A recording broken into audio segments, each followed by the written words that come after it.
Hello, अस्सलाम वालेकुम।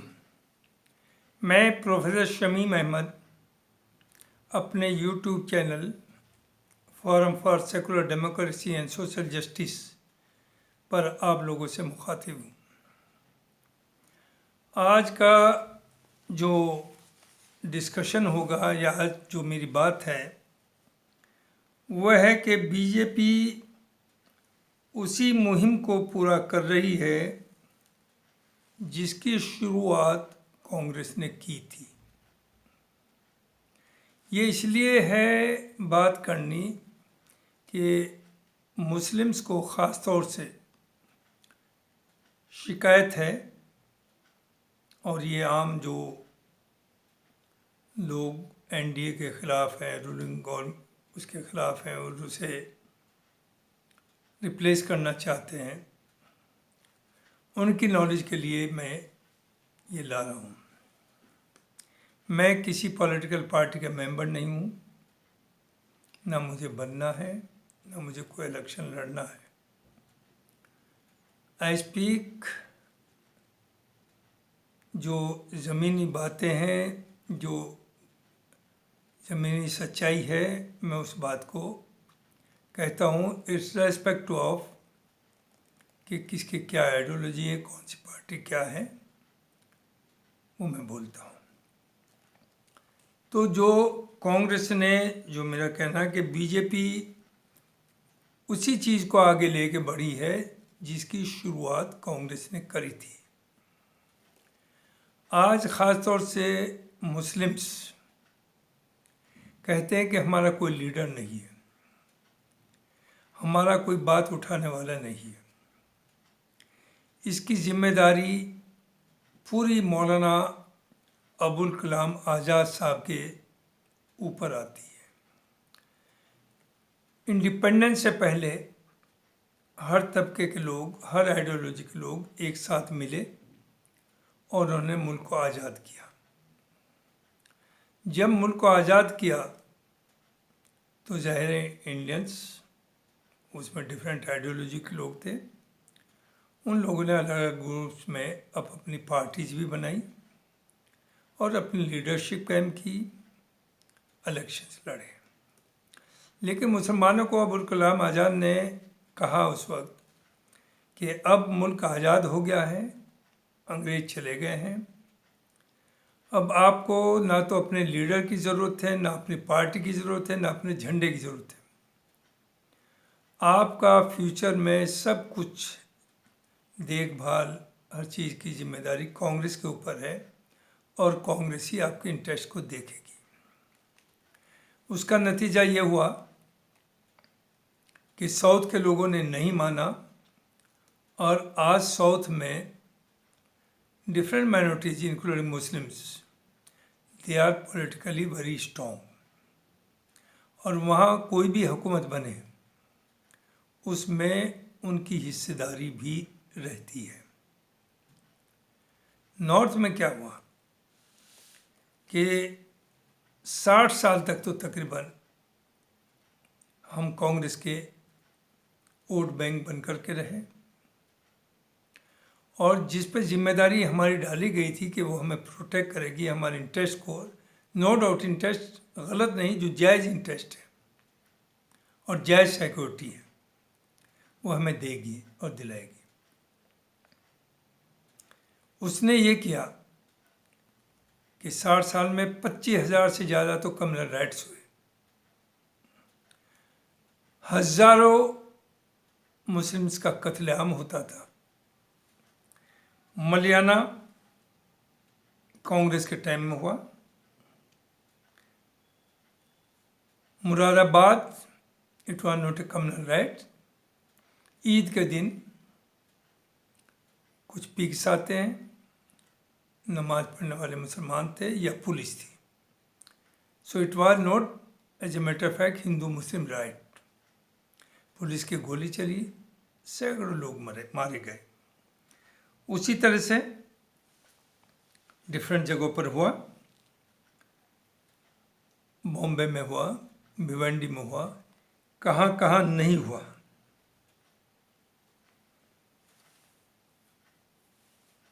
उसके बाद दूसरी पार्टी आई, वो आगे लूँगा मैं।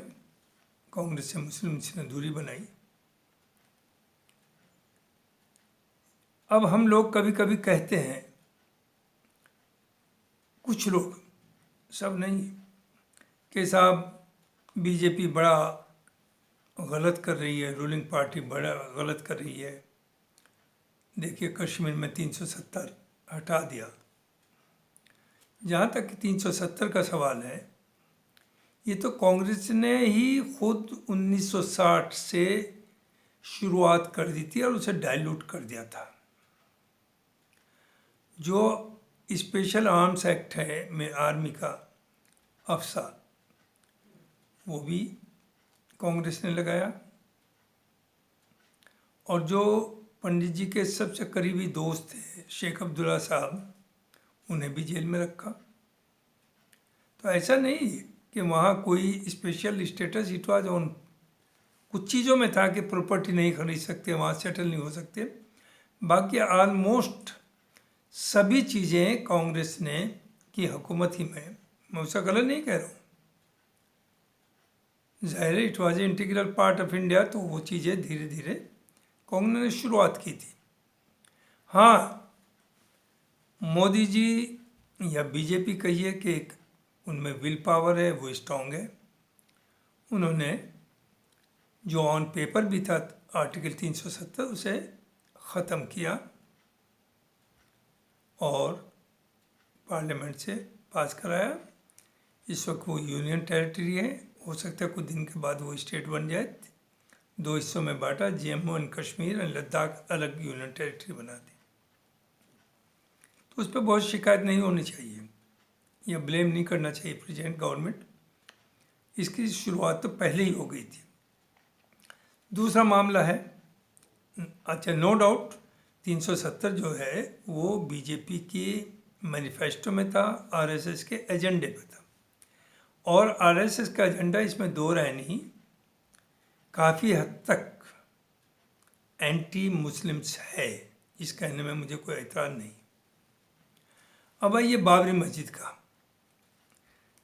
कुछ लोग बड़े नाराज़ हैं, सोचते हैं कि साहब वो तो मस्जिद या वहाँ मंदिर बन रहा है।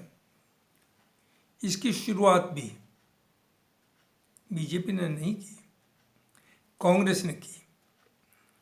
वहाँ मूर्ति रखी गई आज़ादी के जस्ट बाद, शिलान्यास हुआ, पूजा शुरू हुई। इवन डिमोलिशन भी कांग्रेस ही के टाइम में हुआ और कांग्रेस ने नहीं कराया। इस प्रेजेंट हुकूमत ने सिर्फ सुप्रीम कोर्ट को मैनेज किया और जो लिंगर ऑन हो रहा था उसे बड़ी तरकीब से एक जजमेंट आ गया। बहरहाल जो भी हुकूमत पावर में होती है वो सब मैनेज करती है, हर गवर्नमेंट करती है, यही नहीं कि प्रेजेंट गवर्नमेंट करती है। सिर्फ प्रेजेंट गवर्नमेंट ने उसे मैनेज किया, वर्डिक्ट अपने फेवर में लिया और उसका कंस्ट्रक्शन शुरू किया और वो राम मंदिर वहाँ तैयार हो गया है ऑलमोस्ट। लेकिन इस सब की जिम्मेदारी इनके ऊपर नहीं है, इसकी सब जिम्मेदारी कांग्रेस के ऊपर है। ये नहीं कि मैं कांग्रेस के खिलाफ जा रहा हूँ, लेकिन सच्चाई लोगों को पता होना चाहिए। वो बाद में तय करिएगा किसे आपको सपोर्ट करना, किसे अपोज करना, उसमें आप फ्री हैं। I am not asking you to support anybody. तो बाबरी मस्जिद का ये सब हुआ और अभी जनवरी में 20-22 जनवरी से वहाँ प्रोग्राम शुरू होंगे और दुआ करिए कि मुल्क के अंदर पीस रहे। क्योंकि अनफॉर्चुनेटली जब पूरे हिंदुस्तान के लोग वहाँ पहुँचेंगे, जत्थे चलेंगे, तो उसमें शरारती लोग भी होते हैं, they may create problems. Law order की सिचुएशन हो सकती है, हालांकि government may take all precautions, लेकिन we have to be very cautious, everybody should be very cautious. अब आइए दूसरी पार्टी जो है हमारी, ख़ास तौर से यूपी में रीजनल पार्टीज, जब लोग अच्छी तरह समझ गए, पहले तो उनके पास ऑप्शन नहीं था यूपी में, ख़ास तौर से कांग्रेस के अलावा मुसलमान पिट भी रहा था, बर्बाद भी हो रहा था, मर भी रहा था, लेकिन उस पर कोई तरीका नहीं था, वो वोट उसे देता था। चूँकि उनके जहन में ये बैठा दिया था कांग्रेस ने कि अगर आप हमें वोट नहीं देंगे तो बीजेपी आ जाएगी। बीजेपी का एक बहुत बड़ा हवा खड़ा किया। अब तो बीजेपी आ गई, हुकूमत भी आ गई। एनी हाउ, जैसे ही रीजनल पार्टी पर मायावती जी आई फील्ड में, उधर समाजवादी मुलायम सिंह जी आए, तो मुस्लिम्स को ख़ास तौर से दूसरा ऑप्शन नज़र आया। और जो उनके दिलों में एक दुख था, दर्द था, और मौके की तलाश में थे, दे डेजर्टेड कांग्रेस। और मुस्लिम वोट शुरू में तो दोनों तरफ बटा हुआ था, मायावती में और समाजवादी में। और मायावती ही 2007 में जो पावर में आई फुल फ्लैश, मुस्लिम वोट्स की वजह से आई। नो डाउट मुस्लिम जिता घरा नहीं सकता, लेकिन थोड़ी बहुत जो बैलेंसिंग पावर ज़रूर है। क्योंकि जिता इसलिए नहीं कहा जा सकता कि जिता सकता है 2014, 17, 19, 22, 24 में, 23 सॉरी, न मुसलमान जिसे चाहता था जिताना जिता पाया, न जिसे हराना चाहता था उसे हरा पाया। लेकिन जाहिर है अगर थोड़ा बहुत मार्जिनल मामला होता है, वहाँ इफेक्टिव मुस्लिम वोट हो जाता है। एनी हाउ, तो मुस्लिम उधर आ गया, और उसके बाद समाजवादी बीएसपी, समाजवादी बीएसपी, इस तरह से हुकूमत बनती रही। मायावती का जो सही रूप था वो बाद में लोगों के सामने आ गया कि वो माया की मायावती है, उसे पैसा चाहिए, टिकट्स पे पैसा लेती है, करोड़्स में लेती है। एमएलएज के इलेक्शन में भी 1-2 करोड़ तक जाता है। एमपी के टिकट्स के लिए मोर देन दैट 10 से 15 करोड़ तक जाता है। तो मायावती का जो रोल देखने में आया वो ये है कि जाहिर है उसके खिलाफ केसेस हैं, करप्शन के चार्जेस हैं, फाइल गवर्नमेंट के पास है। उसकी हिम्मत नहीं वो रूलिंग पार्टी के खिलाफ जा सके या अपनी आवाज़ उठा सके, चाहे जुर्म माइनॉरिटीज़ के साथ कहीं हो रहा हो, एट्रोसिटीज़, या दलितों के साथ हो रहा हो, या ओबीसी के साथ हो रहा हो। मायावती कभी नहीं बोलती, ना सड़क पर आती है। बल्कि अगर उसका 1-2 सपोर्टर जो उसकी पार्टी का अच्छी पोजीशन पे है, वो कभी इंडिपेंडेंटली ईमानदारी के साथ बोलना चाहता है तो उसे बाहर का रास्ता दिखाती है। यही पहले सिद्दीकी के साथ हुआ, उसे इस्तेमाल किया, he was the closest to Mayawati, और बाद में उसे नसीम सिद्दीकी बाहर का रास्ता दिखाया। अब कुंवर दानिश साहब हैं मेंबर पार्लियामेंट, उनके साथ जो पार्लियामेंट के अंदर हुआ, जिस तरह की ज़बान इस्तेमाल करी, वो तो अलग है कि बीजेपी ने उसकी कोई परवाह नहीं करी, कोई एक्शन नहीं लिया, बल्कि उन्हें प्रमोट कर दिया और राजस्थान में प्रभारी बना दिया। लेकिन वो चीज़ छिपी हुई नहीं, वो सारे टीवीज पे आई, चैनल्स पे आई है, सोशल मीडिया पे आया। उस तरह की लैंग्वेज एक्सपेक्ट नहीं की जा सकती कि पार्लियामेंट के अंदर एक मेंबर पार्लियामेंट के खिलाफ हो। तो जाहिर है कुंवर दानिश दुखी थे। मायावती ने उस वक्त कोई रोल ऐसा अदा नहीं किया कि उसके आंसू पूछते। राहुल गांधी दूसरी तरफ मिलने गए, उनका हाल पूछा, उन्हें मॉरल सपोर्ट दी। उसके बाद फिर पार्लियामेंट में एक दिन गए, वो तख्ती वगैरह गले में लटका कर गए, कुंवर दानिश, वो भी पॉलिटिशियन है, तो डोंट टेक हिम लाइटली कि वो नहीं जानते कैलकुलेट करना। तो जब मायावती जी को ये एहसास हो गया कि ये तो आउट ऑफ कंट्रोल हो रहा है, ये तो बगैर मुझे पूछे जो बोलना चाहता है बोल रहा है, तो उन्हें भी पार्टी से बाहर का रास्ता दिखाया, एक्सपेल किया। इससे क्या हुआ, क्योंकि ये तो आप पिछले 5, 7, 10 साल से देख ही रहे हैं कि मायावती किस तरह से डरी हुई है और किस तरह से दूसरे लोगों को बी टीम कहते हैं, ये बी टीम का काम कर रही है। मुसलमानों को दुधारी तलवार है इसके पास, उन्हें फाइनेंशियली बर्बाद करना, ज़्यादा से ज़्यादा लोगों को टिकट देना। और जैसे यूपी में 2022 में असेंबली में 400 के करीब सीट्स हैं, 100 से ज़्यादा लोगों को, मुस्लिम्स को टिकट दिया, यानी मोर देन 25%। जबकि हर जगह हमारी मुस्लिम्स की प्रेजेंस 2 से 3% है, यहाँ 25% दे रही।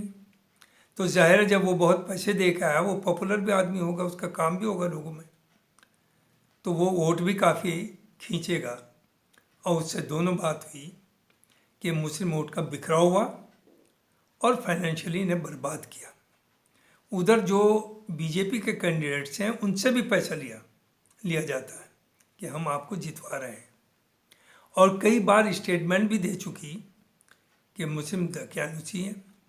इस बार भी 22 में उसने कहा कि अगर समाजवादी पार्टी का कैंडिडेट कहीं जीत रहा है तो मैं अपने कैडर से कहूँगी कि वो मुझे कि मेरे बजाय बीजेपी को टिकट दें, वोट दें, जिससे कि वो समाजवादी के कैंडिडेट को हरा सके।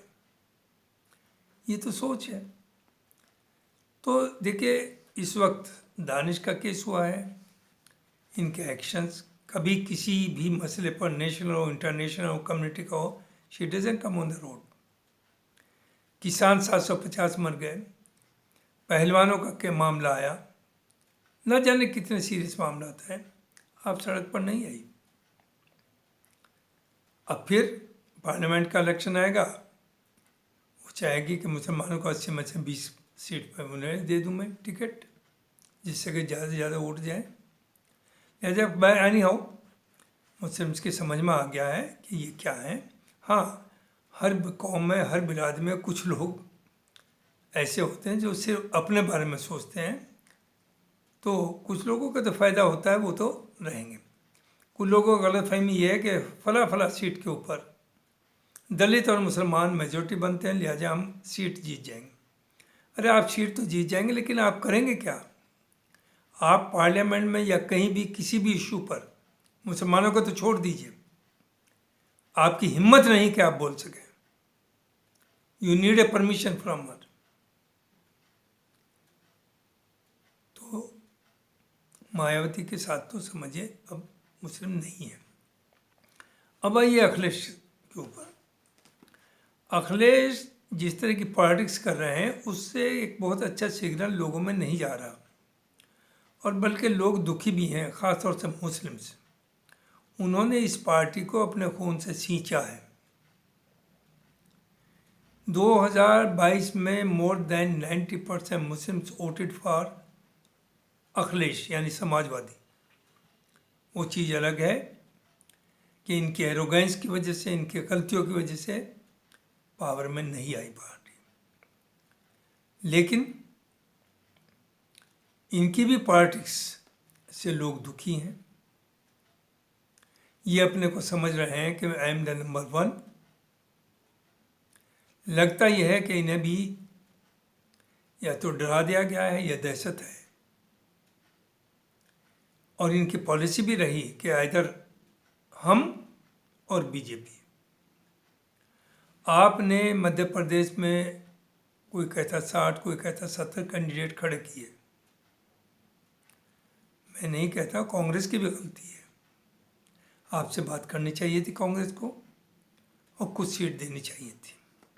लेकिन आपको अपनी हैसियत का पता चल गया कि आपका एक कैंडिडेट नहीं जीता, सिर्फ एक कैंडिडेट ही नहीं जीता, आपने ये ज़रूर किया कि 20-30 सीट पर कांग्रेस का नुकसान किया। तो हम कहते हैं Owaisi is a B team. क्या ओवैसी ने राजस्थान, मध्य प्रदेश, झारखंड में अपने कैंडिडेट्स खड़े किए? क्या उसने डैमेज किया या ये अखिलेश ने डैमेज किया? और अगर अखिलेश ये समझते हैं कि ये प्रेशर टैक्टिक्स काम करेगी और यूपी में ये कांग्रेस को सबक सिखाएंगे, तो ये गलत फहमी है।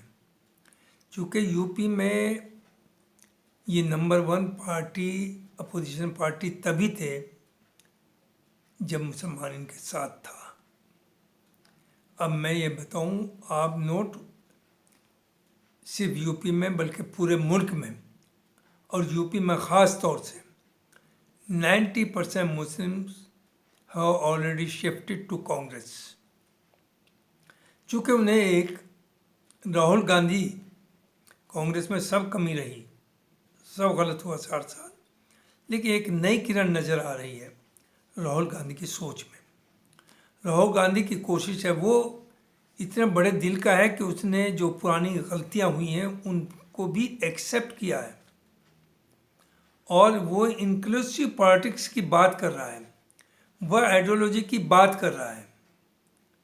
बदकिस्मती ये इस मुल्क में most of the party they don't have any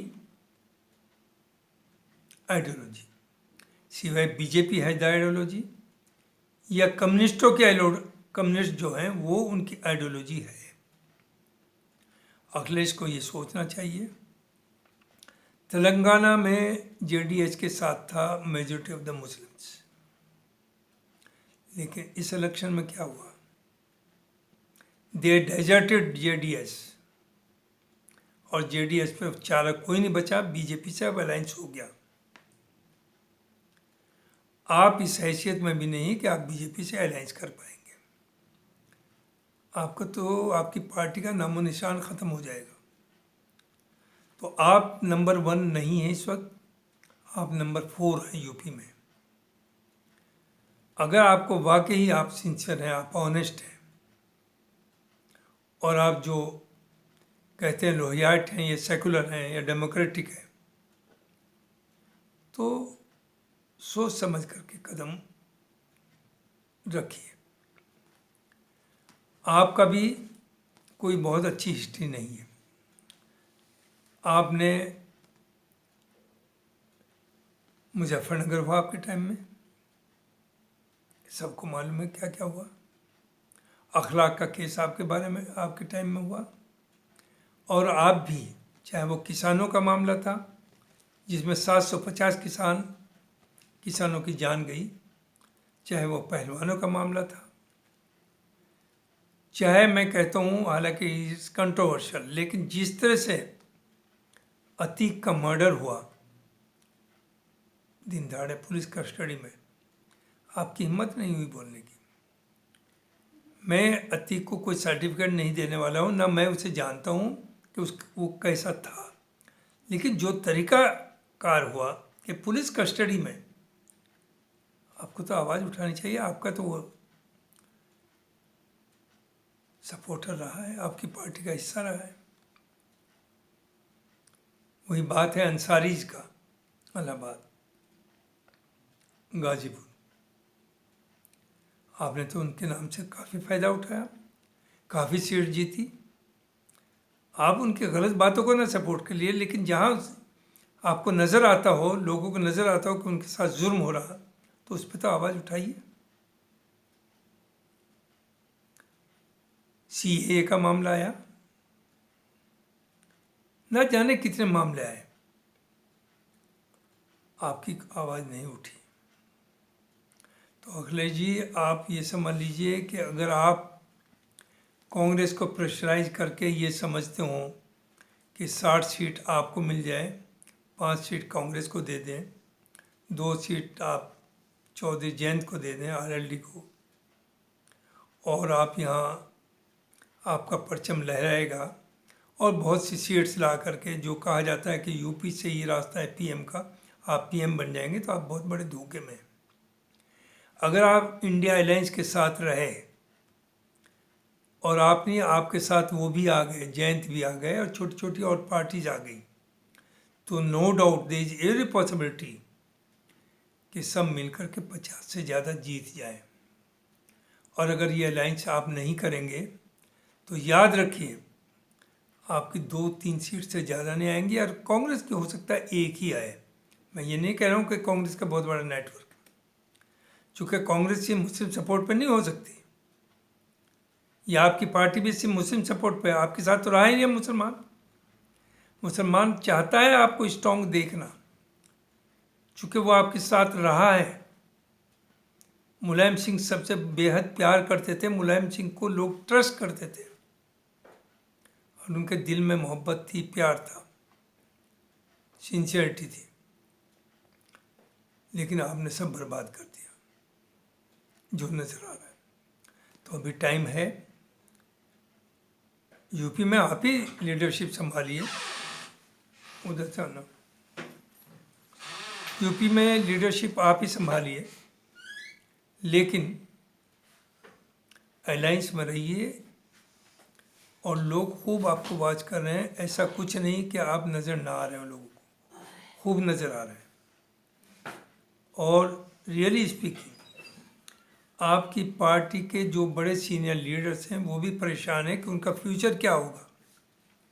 अगर आप अलायंस में नहीं रहते तो majority of them will desert you and they will join Congress. हालांकि वहाँ भी भला होना मुश्किल है, अगर अलायंस के बगैर यूपी में बहुत कुछ नहीं हो पाएगा। और ये भी चल रहा है, I don't know how far it is correct, कि मायावती भी शायद, because she will feel more comfortable in India than NDA, हो सकता है वो भी पार्ट ऑफ अलायंस हो जाए। अगर वो हो गई तो फिर आप 60 सीट से ज़्यादा ऊपर जाएंगे सब मिल करके। लेकिन मायावती पे we don't trust her, Muslims उसे ट्रस्ट नहीं करते, दलित भी अब उसे ट्रस्ट नहीं करते, चूँकि उसने अम्बेडकर जी का जो बताया हुआ रास्ता था उससे वो भटक गई, सिर्फ ऐसा। अभी रिसेंटली जो उन्होंने किया कि उन्होंने एक ओथ ली थी कि मैं अपनी फैमिली का किसी को भी अपना उत्तरदायित्व तो नहीं बनाऊंगी। 2007 या कब ये कहा था उन्होंने, ऑन रिकॉर्ड। आपने अपने भतीजे को बना दिया। खैर ये तो पूरे मुल्क में चल रहा, कोई इससे मैं नहीं समझता हूँ कोई बुरा है, सभी ने यही किया, बड़े लीडर्स ने। तो ये मुझे कहना था। बहुत बहुत शुक्रिया कि सिर्फ आप लोग रूलिंग पार्टी पर इस वक्त ना सब चीज़ों को मढ़ें कि उनके तो ये नोन था कि उनके मैनिफेस्टो कहिए या उनका पास ये लिस्ट थी कि हमें क्या क्या करना है। 370 वो पहले से कहते थे, बाबरी राम मंदिर का पहले से कहते थे, और ऐसी और दूसरी चीज़ें हैं, वो यूनिफॉर्म सिविल कोड वो पहले से कहते थे। तो वो उस डायरेक्शन में मूव कर रहे हैं, लेकिन सिर्फ ये कि वो मूव कर रहे हैं, उसे आगे बढ़ा रहे हैं और बोल्डली एक्ट कर रहे हैं। लेकिन ये सब शुरुआतें जो थी वो करी हुई थी कांग्रेस ही की। तो वही जो कांग्रेस ने शुरू किया उसी मुहिम को वो पूरा कर रहे हैं। Thank you.